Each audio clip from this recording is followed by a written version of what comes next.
I mean, feel free to keep sharing in the chat. I'm gonna move on, and we'll probably get to talk a little bit more and like reflect on everything at the end, too, depending on how much time we have left.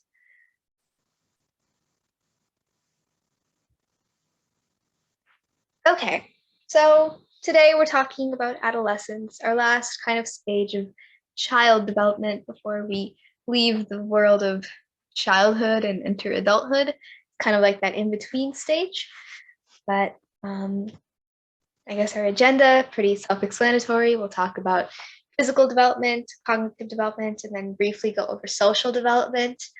Yeah, kind of just going through our three different like fields, or I don't know if fields is the best word for that, but like three different areas that we can examine development and how we develop.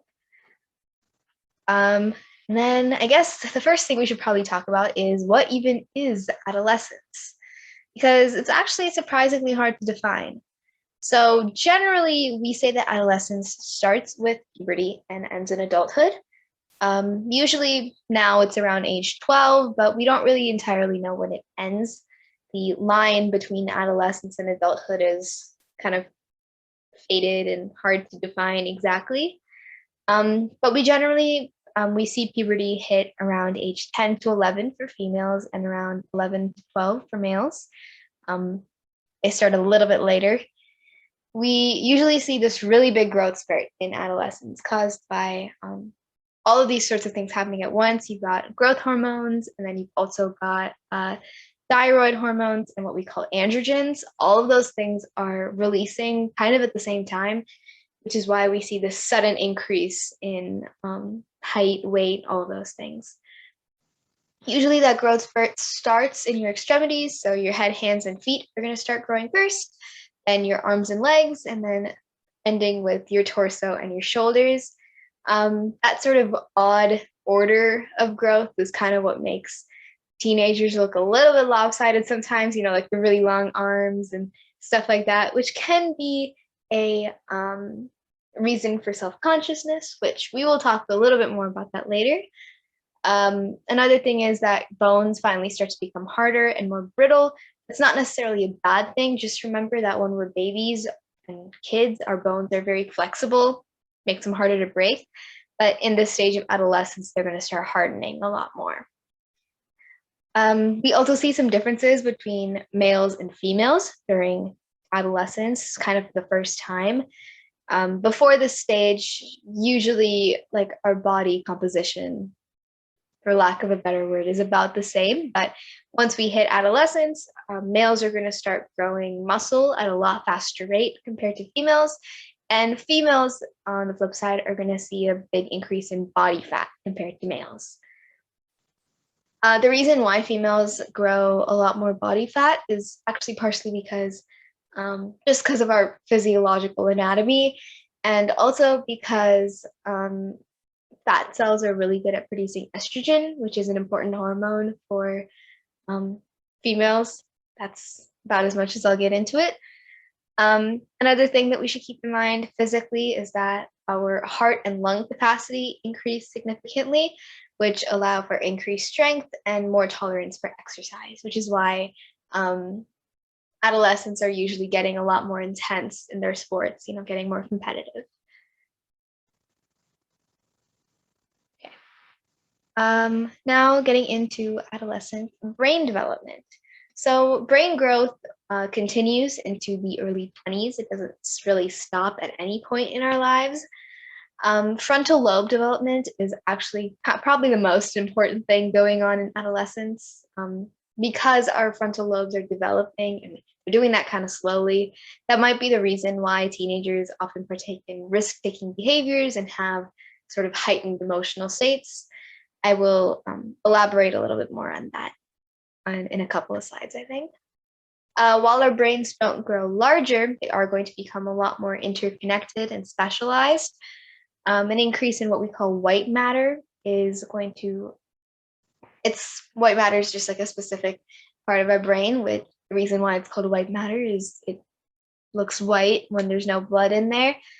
It's going to lead to a lot better thinking and processing skills. We're going to be able to process things a lot quicker and more easier. And the reason for that is our neurons are covered in something called myelin, which helps to kind of insulate the signal and move things faster. So white matter is all of these neurons that are insulated with myelin. So if we have more insulated neurons, we're going to have more insulation in general, and things are going to start moving quicker. Another thing that we should think about is synaptic pruning, which is basically when our brains sort of remove connections that aren't being used very much to make room for new ones. So that's going to happen a lot in adolescence. It's going to make our gray matter, which is another part of our brain separate from the white matter, it's going to make it thinner, but it's also going to make it a lot more efficient and a lot more, just a lot easier to get stuff done that way, because we're just getting rid of stuff that we don't really use anymore, and we're making room to strengthen the connections that we are using a lot. The corpus callosum is this section of our brains that connects the two sides of it. So because the corpus callosum is thickening, we're going to have a lot better coordination between the left and right sides of our brain. It's also really good for making us more efficient, improving our processing skills. And then our hippocampus and our frontal lobes, we're going to see some more connections between those two regions. Remember, the frontal lobe is responsible for decision-making and critical thinking skills. And the hippocampus is kind of our emotional center and also our memory as well. So because they're going to start connecting more, our memories and our experiences, they're going to start integrating themselves into our decision-making. So we can start learning from past experiences, and our past experiences are going to start affecting our decisions, which is great because I don't think anyone wants to be making the same bad decision over and over again.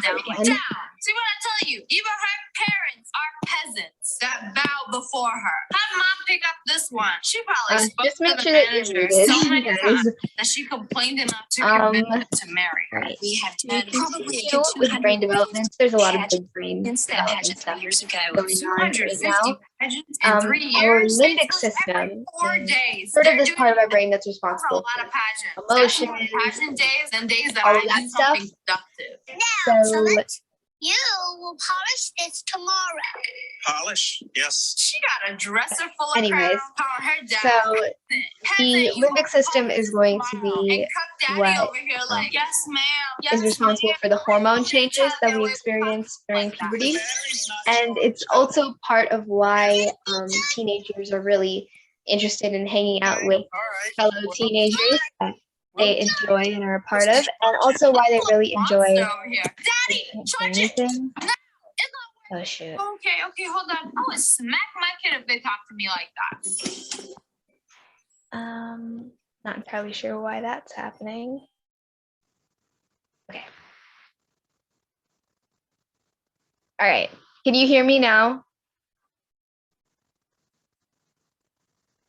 Is that okay? Perfect. Yep, no problem. Just wanted to. I'll just start kind of at the beginning of this slide. We were talking about the limbic system, which is sort of this part of our brain. It's composed of the amygdala and all these specialized regions of our brain that are responsible for emotions. If you remember, if you've heard of your fight or flight response, that's from your limbic system. Our limbic system is going to be what's linked to some of the hormonal changes that we see during adolescence. It's also thought to be linked to our preference for peers during this age. Teenagers want to hang out with other teenagers around their age, and they also really enjoy and they seek out these brand new exciting experiences. So that system is going to be really important. It's going to be pretty developed. It's going to be working a bunch. But in contrast, the prefrontal cortex, which is sort of right at the very front of our heads. So if you think about the frontal lobe, it's at the very front of the frontal lobe. That doesn't really develop until our mid-20s. So that's the part of our brain that's responsible for, decision-making, emotional control, all that stuff. So because we see this mismatch, our limbic system's working really actively and our prefrontal cortex isn't really good at regulating it just yet. That mismatch is going to probably be the cause for a lot of risky behaviors, some poor decision making, and some weak emotional control. So that's why adolescents are pretty moody and they kind of they're not very good at regulating their emotions, so they're going to probably overreact a lot, and they're going to make some choices that aren't exactly the best. I can say that because I'm actually in this stage of brain development right now, and I've experienced it myself. Teenagers actually, they weigh risks and rewards differently than adults, which is a really big reason why they're not very good at making adult decisions. Dopamine sensitivity is going to peak in adolescence. Dopamine is a neurotransmitter involved with like rewards. So if something really good happens to you, you're going to see that rush of dopamine, and teenagers are incredibly sensitive to dopamine. So, small things are going to make them feel really happy. Oxytocin is another chemical in our brains that it's going to make social connections a lot more rewarding. So when peers are hanging out with people, when they're making connections with people their age, they're going to feel really good about that. And the combo of these two hormones means that teenagers are going to really seek out peers and excitement and all of that, like really potentially risky behaviors. And they're going to seek that out to the point of potentially harming themselves because that's just how their brains are working right now. So there's not much we can do.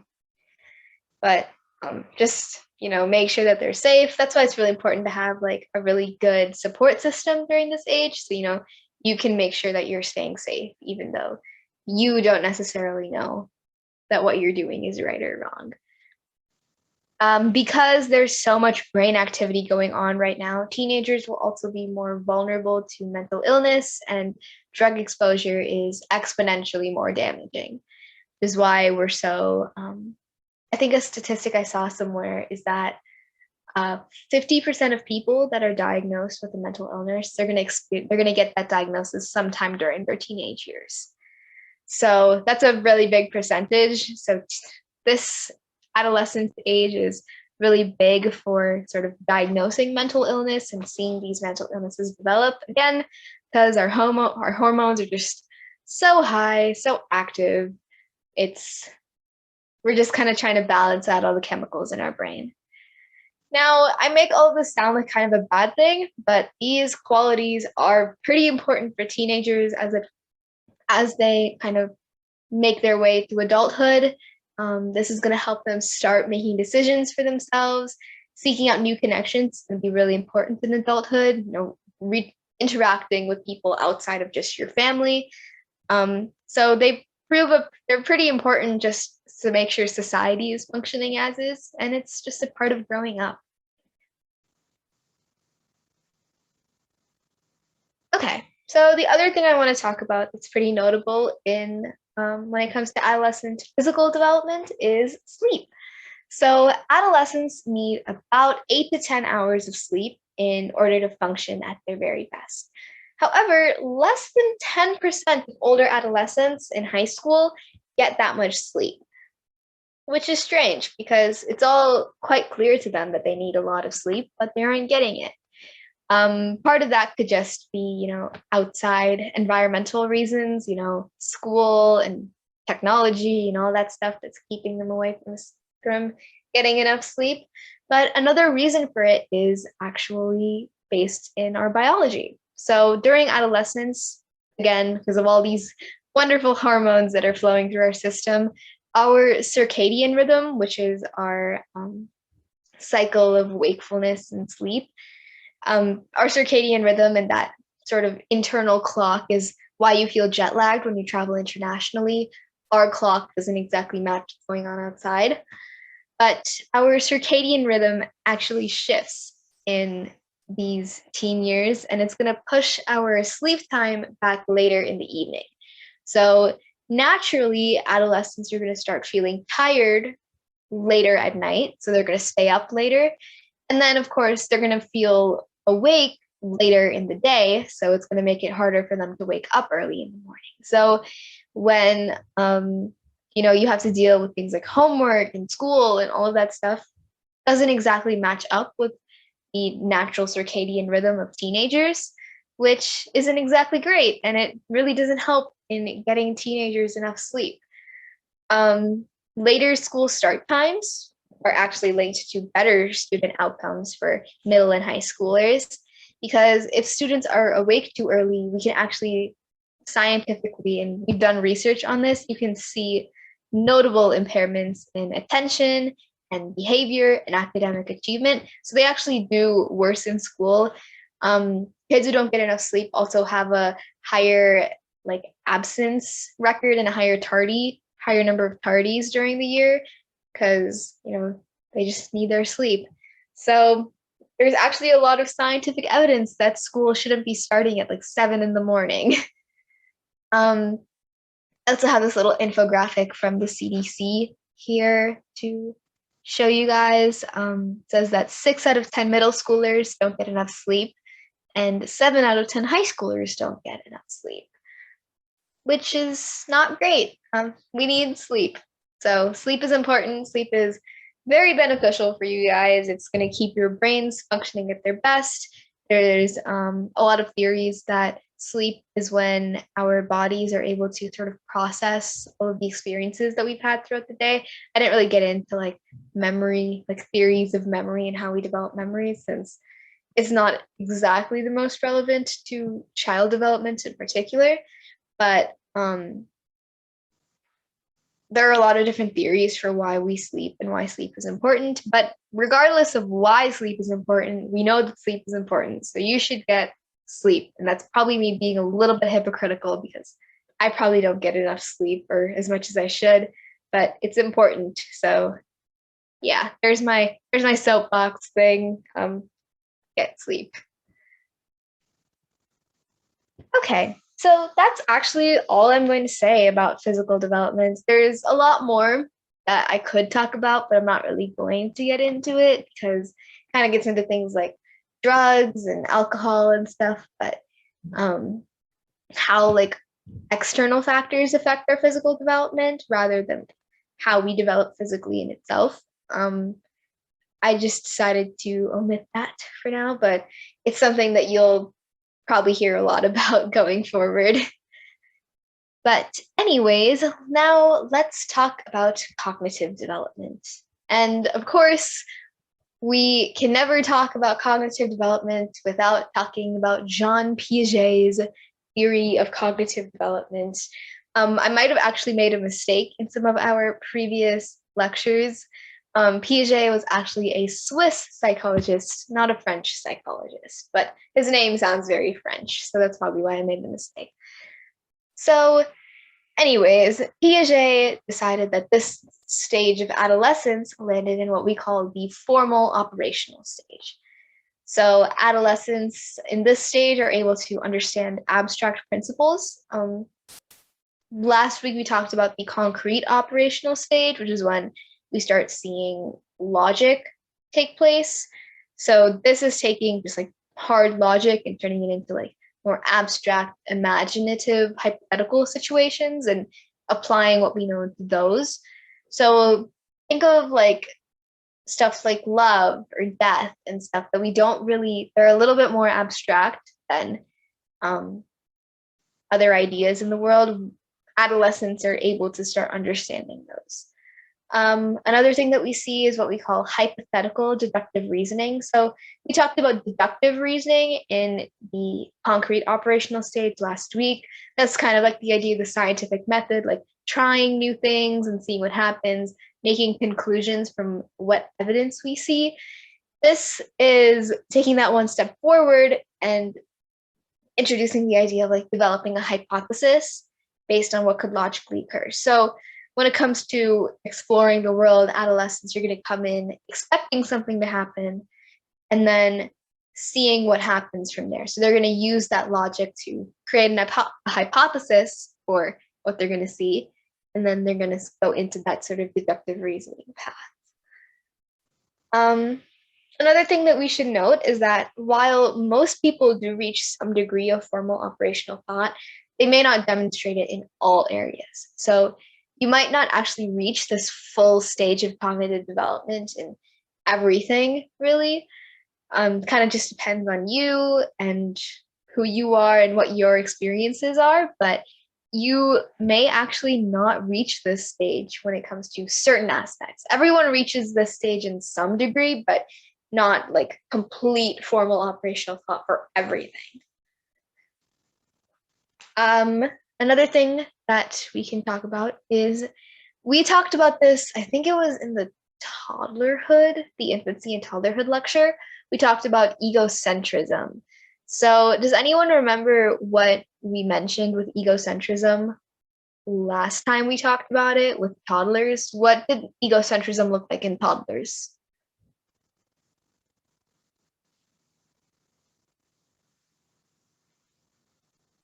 Anybody remember? I think it was like 3 weeks ago, maybe. Yeah, 3 or 2 weeks ago, I think, when we talked about that for the first time. So if you think about egocentrism, if someone has an ego, what do you guys think? Yeah, they think they're the best and that everyone likes them. Yeah, so that's really close. Does anyone have any other ideas? You're pretty much right, but I want to see what other people might think too.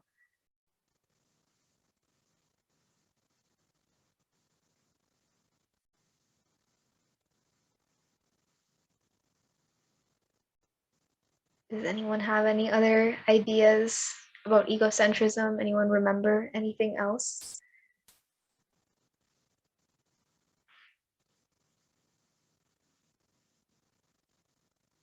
If not, that's completely fine. But yeah, you're right, Amanda. So the big thing about egocentrism is that people who are experiencing egocentrism, they're going to assume that like everybody thinks like them. So adolescents, of course, understand that not everyone is thinking the same way as them. So they're not, it's not exactly the same as what it was like when they were toddlers, but they are going to experience this sort of egocentrism idea because now that they can understand abstract thought and they can think of things at a higher level, they're going to start focusing a lot on themselves. And we're going to talk about that more, I think, in a little bit in social and then also in cognitive as well. But sort of, let me think of a good way to put this. So teenagers are just going to kind of feel like everything is going on with them. So they're going to see like they're going to think that their thoughts and their beliefs are like the biggest thing. They're super important, and they kind of want everyone to agree with what they think about the world. They're going to see their thoughts as like unlimited. Like they have like the biggest imagination ever. They are like what their thoughts are the most powerful because this is the first time when they can think on such a complex level. So Piaget, when he was talking about egocentrism, he believed that it wasn't going to be until adolescents had like adult experiences that they were going to realize that their thoughts still have limits. Like they don't know everything about the world. Okay, so kind of elaborating a little bit, another cognitive researcher named David Elkind, not entirely sure how to pronounce it, he sort of expanded on Piaget's formal operational stage. He sort of elaborated more on what it was about. So he theorized that the reason why adolescents were so concerned with themselves, why they sort of returned to this egocentrist idea, is because of all the physical changes that they're experiencing. So adolescence is kind of an insecure time. You're going through this growth spurt, you're going through all of these changes due to puberty that, again, I didn't talk about too much, but Males and females are going to experience new things. Acne is another thing that comes up that a lot of teenagers are insecure about. All of these sorts of things are going on in adolescence. And because there's all of these physical changes going on in their body, it's going to lead to this sort of cognitive effect on how they see themselves. So a lot of times teenagers can think that everybody around them is focusing on them and their appearance. Again, kind of connecting with that idea of egocentrism. And this idea is called the imaginary audience. So it's this belief that everyone around them is, concerned and focused on their appearance, just like how they are concerned about their own appearance. So that sort of insecurity, I suppose, about their appearance suddenly begins to apply to literally everybody else. They're going to think that when they see a group of people talking, they're going to assume, oh, they're talking about me. So that sort of insecurity begins to appear in this stage, and that self-consciousness. And it's usually going to result in this intense desire for privacy and just wanting to be alone and not wanting to sort of share personal things about themselves because they feel like everybody's watching them and they're feeling this pressure from everyone around them. Another consequence of egocentrism is the idea of a personal fable. So the personal fable is this belief that you are unique and special. You're, in some cases, invulnerable to anything going on around you. You can't get hurt. It explains why teenagers feel like they're so important to other people, why they feel like, again, why they can really emphasize that idea of the imaginary audience mentally. They start seeing themselves as very unique and special. They feel like no one around them can experience the thoughts that they're having. The idea of like, no one gets me, or you guys just don't get how I feel. That's coming from this personal fable, which is in turn stemming from adolescent egocentrism. Another thing is that unique emotional experience that they feel like they have is often what leads to this idea of invulnerability. They feel like they can't get hurt because, they're so special and they're so cool.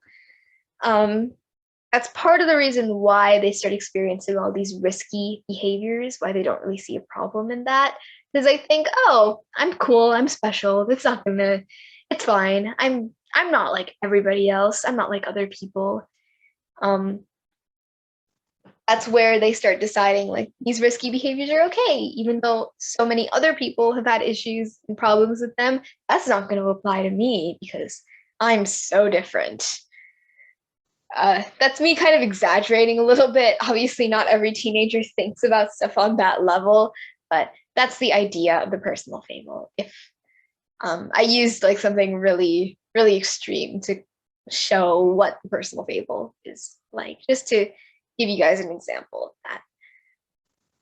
So moving on, formal operational thought does come with some consequences because teenagers have all of these brand new ways of thinking about stuff and processing all the information that they receive. So teenagers are going to experience or show a greater degree of introspection. They're going to really think about their thoughts and their feelings. They're going to like put a lot more attention to how they feel and how and what their thoughts are.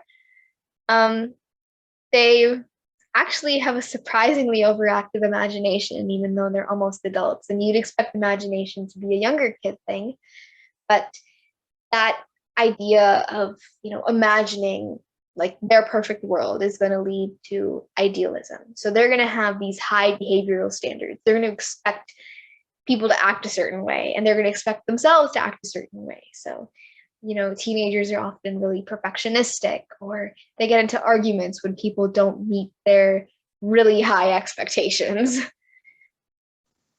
Another thing is hypocrisy. So they're going to pretend that there's something they're not because they're so attuned to their peers and the people around them, because they're so focused on what other people think, they might, conform to what other people expect of them rather than staying true to themselves. They're going to sort of present themselves as different than what they truly are. They're going to expect things from other people that, they don't even meet themselves. Honestly, me talking about this as an adolescent, talking about adolescence is almost hypocritical in its own way, because I am subject to all of these cognitive things. And here I am just talking about them, being very self-aware and meta about this whole thing. And then another consequence, the last one that I'll talk about, is what we call pseudo-stupidity. And that is the idea that teenagers are going to overcomplicate simple tasks. They have hit this stage of cognitive development that is so advanced that they're going to see all of these simple tasks and they're going to completely overcomplicate them and make them a lot more advanced than they really are. And they're going to end up messing it up. So even though the reason why we call it pseudo-stupidity is because they're clearly not stupid. They're not doing this because they don't know how to do it. They know how to do it. They're just taking everything to a level much higher than they should be. They are right. They just don't have the experience of processing their thoughts and understanding when you need to make something more complex and when you need to think about something in a more complex way compared to when it's just really simple and you just got to think about it using basic ideas. Okay, that was a lot. So going on to Kohlberg and another cognitive scientist named Gilligan. So these two were kind of looking, rather than cognitive development in the stages of how our brains develop in how we think about the world. Now we're shifting towards our moral development and how we interact with other people and the basis of our decisions. So I think we talked a little bit about Kohlberg stages of moral development last week. I'm going to get into them a little bit more because they become a lot more relevant in this stage. Now that we've hit formal operational thought, we can think about things in a more complex way. So Kohlberg was this cognitive researcher, and he wanted to find how we develop morally throughout our lives, how we define what's right and what's wrong. So what he did is he decided to talk to people of different ages, ranging from younger kids to adults, and he decided to ask them moral questions and give them these moral dilemmas to think about. So here's one. We call this the Heinz dilemma. So I'll just read this to you guys and then think about it for a little bit, and then in the chat, feel free to explain what your decision would be and why you're making that decision. That why is really important. So here's the scenario. A woman was on her deathbed. There was one drug that the doctors thought might save her, and it was a form of radium that a druggist in the same town had recently discovered. The drug was very expensive to make, but the druggist was charging 10 times what the drug cost him to produce. He paid $200 for the radium and charged $2,000 for a small dose of the drug. The sick woman's husband, Heinz, went to everyone he knew to borrow the money, but he could only get about $1,000, which is half of what it cost. He told the druggist that his wife was dying and asked him to sell it cheaper or let him pay later. But the druggist said, "No, I discovered the drug and I'm going to make money from it." So Heinz got desperate and broke into the man's laboratory to steal the drug for his wife. Should Heinz have broken into the laboratory to steal the drug? Why or why not? So there's your dilemma right there. Was it correct for Heinz to break in and steal? And why do you think that? So yeah, I'll give you a minute or two to ponder this, and then I'd really like it if you all could respond in the chat and explain your thinking, because we can actually see sort of what stage of moral development you're in. It isn't going to be like a perfect thing, of course, because I'm literally just asking you one question. And there are actually some flaws with Kohlberg's model that I will talk about, but just for fun, just to see what you guys think. So, all right. So I think Amanda said that he should have because it was to save his wife. Why was saving his wife? What makes saving his wife more? What makes that like a good reason to steal? Because it's saving a life. Okay. Andy, what do you mean by no? Do you mean he shouldn't have done that? He shouldn't have broken in? Okay. And why? Yep, Caleb says that he shouldn't steal. Again, give me the why. I want to know why you think these things. That's the biggest thing.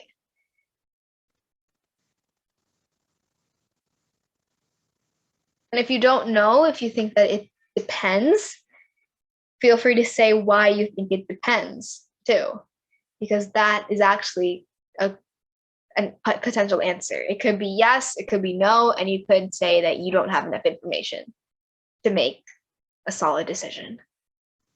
All of those things are okay answers. So yeah, again. So I want to hear what you think, whether you think yes, he should have. Basically, I can rob a bank just because I want to buy this medicine because I'm sick. Could you elaborate more on that? I'm not sure if you're like finished typing yet or not, but it doesn't make sense why he would steal it. Oh, so you're thinking that he could have robbed a bank instead? Is that why? He also offered to pay for the medicine before he stole, and the druggist declined. Yeah, so that's also maybe a good point. You know, he asked the druggist, and the druggist was wrong to decline him that. Oh, you're comparing. Okay. It's okay. It's like saying it's okay to steal if you have a person you love. So, regardless of whether you're doing it for a potentially good reason, it's never okay to steal. I'm not like judging in any way. I'm just like trying to understand where you're coming from. That's all. Because there really isn't a right or wrong answer to this question. And it really just kind of depends on where you come from in your life.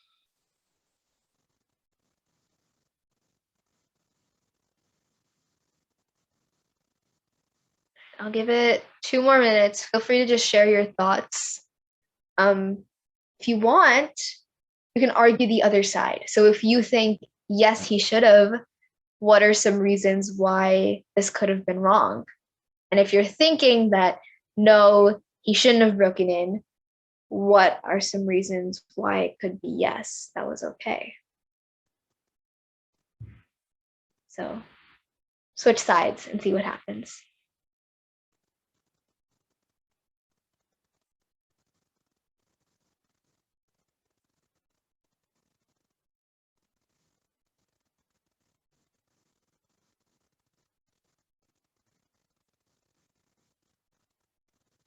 I'm just going to read through all of these one more time.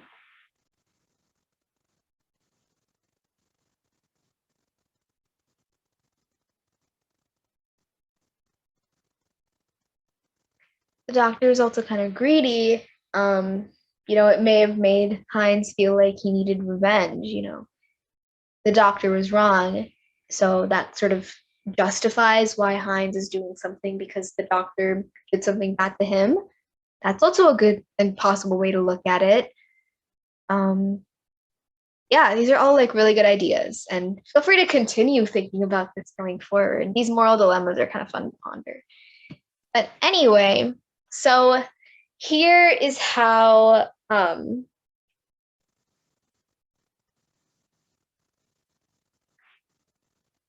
Oh my gosh, I just completely lost my train of thought. So here's how Kohlberg would have sort of categorized the answers that he saw. And he had 6 stages that he sort of grouped into 3 sort of big stages of moral development. So stage 1 is very focused on sort of punishment and obedience. So for this one, if someone went like, it's okay for Heinz to steal as long as he doesn't get caught. It's very focused on, the punishment. If there's no punishment, then there's nothing wrong with it. That's sort of like the first stage of development. That's what kids experience a lot. So they'll think that like if no one gets angry at them for it, there's nothing, like no bad consequences, then there's nothing wrong with it. Stage 2 is if it feels good, then you should do it. If it's a decision that makes you happy, then you should. So this could be like if his wife is nice, and if they're like a good person and they like their wife, then yes, he should do it. And then stage 3, which kind of jumps into what we call conventional morality. Those are sort of the kind of like the standard ways that people look at it. This is the majority of people. That's sort of the idea of like, yes, it's okay to do it because he loves his wife and he wants stuff for his wife. And then stage 4 is based on the idea of like law and order. So, saving a human life is more important than like making money. Like, that's the most important thing. I think this diagram is assuming like, yes, it was okay for him to do it, and then there are explanations for why it was yes. Obviously, it's different if you said no. And then finally, we have post-conventional morality, which is sort of like the highest degree of moral thinking, according to Kohlberg. The first one was looking at like society as a whole and the social contract, which gets into stuff like John Locke and all these like philosophical things. So in that case, if you were in that stage 5, you'd say that, society, like we have a right to life in society. So that's the most important thing. If Heinz was like, if Heinz let his wife die, then it would have been horrible. Like if he knew there was something he could have done, then he really needed to get that because he couldn't live with himself if he just let them. And then kind of going alongside to stage 6, which is sort of the highest one, this idea of like universal ethics. And in that case, then Heinz would be like, human life is the most important thing. So if you take like money and that you value that more than human life, then that's unethical, according to like the general consensus of the world. So these are Kohlberg stages. They're a little bit complicated, I will admit. There's a lot more that goes into it than just sort of psychology. It gets a lot into like social science and sociology and this idea of like morality. And it's really hard to think about because everyone has different moral standards. So there's none of these, if you're not at like stage 6, it's totally fine. Like this isn't necessarily to say like you don't have as developed of like a moral compass compared to other people. It just like it's sort of this way of categorizing how you think of things. And I'm going to continue forward. There are some criticisms for Kohlberg's model. It's not exactly perfect. So research does support this idea of like, as we develop, we're going to shift from, defining our morality based on punishments and then eventually using ethical principles to define our decisions. Research supports that idea that we transition in that way, but Kohlberg's model is probably too simplistic. For something as wide as morality, it doesn't really make sense to put them into like 6 different categories. Like this is just like way too simple and way too like concrete for like comparing it to real life.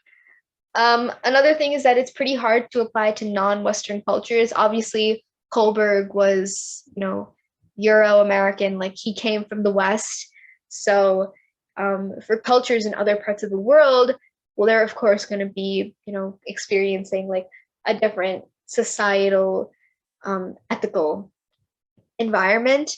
So you can't really apply this to everybody. So if you're someone that maybe like didn't grow up in America or in Europe, if you grew up in another country, well, then your sense of right or wrong is, of course, going to be different because you just didn't grow up the same.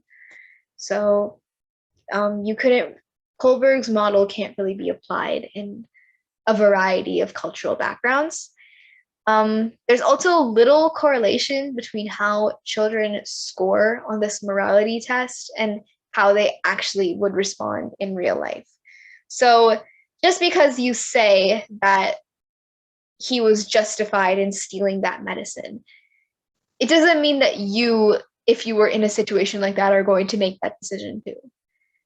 So just because you say one thing on the test doesn't mean you're going to actually act that way in real life if you had that experience yourself. So all in all, Kohlberg's model isn't exactly the most accurate.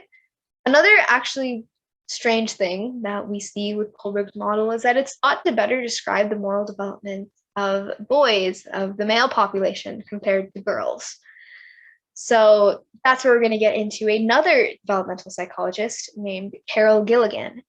And she argued that because of societal differences in how males and females are raised, males are going to tend to value justice and rights compared to females who are usually, I'm not going to generalize here, but they tend to prioritize caring for people and helping other people over, what is right, and what is lawfully correct. So because Gillian saw this difference in how stuff happened, she came up with something that we call the morality of care. So this is another model that she came up with to define how we develop, in a different way, like how we establish a system of beliefs for, interacting with other people and considering other people.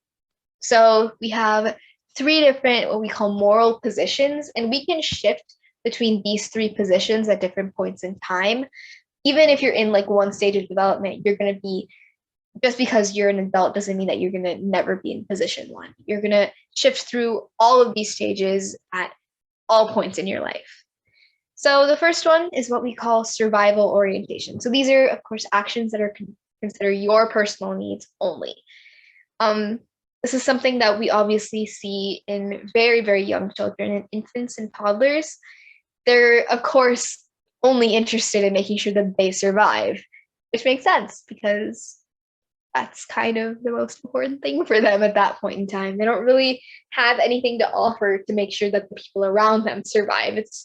They need to focus on themselves. They're quite vulnerable. Now, obviously, this isn't exactly a good position to be in. If everybody was in this position all the time, that wouldn't be great. Everyone was this self-centered and never, tried to help other people. That's not the best.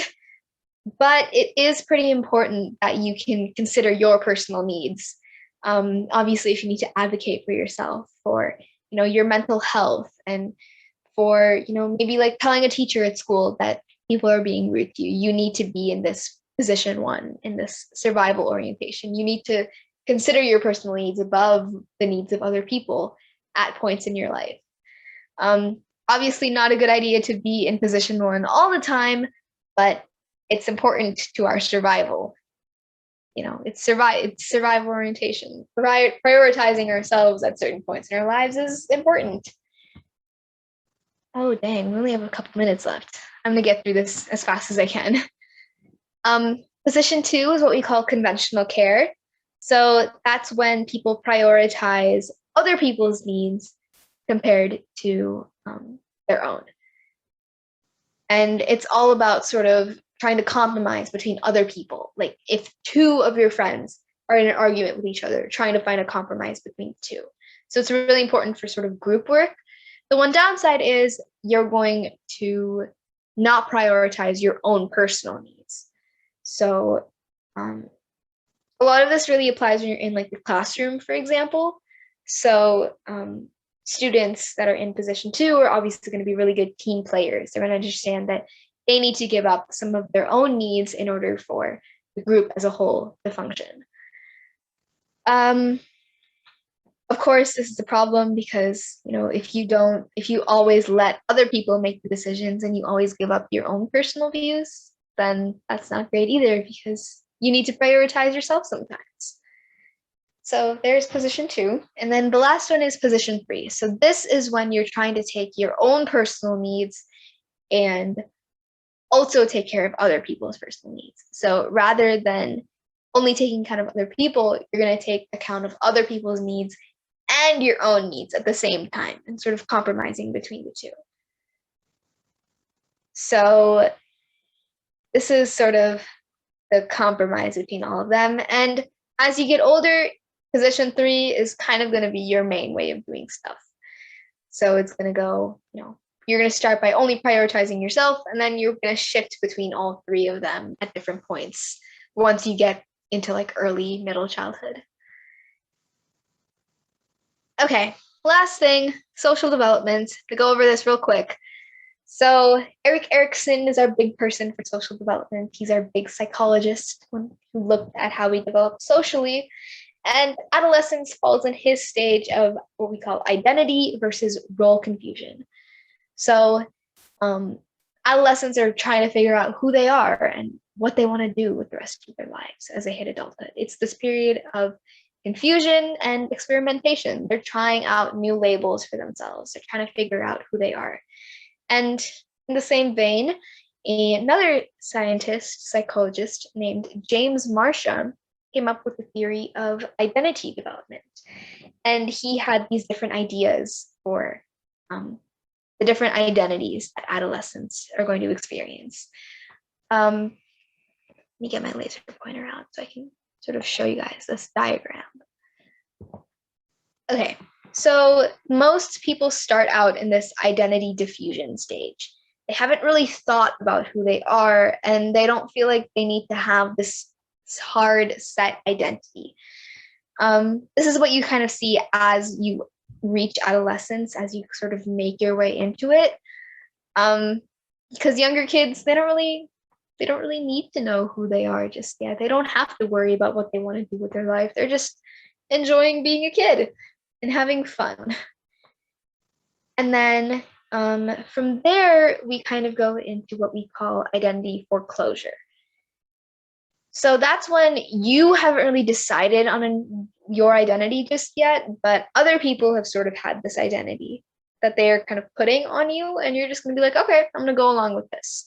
So, when your parents start make decisions for you and you go along with them, that's what we call identity foreclosure. Maybe for people that are like, if their families have a family business, they're going to be like, what do you want to do with the rest of your life? Well, I'm just going to inherit the family business. I'm going to do the same thing my parents did. Something like that.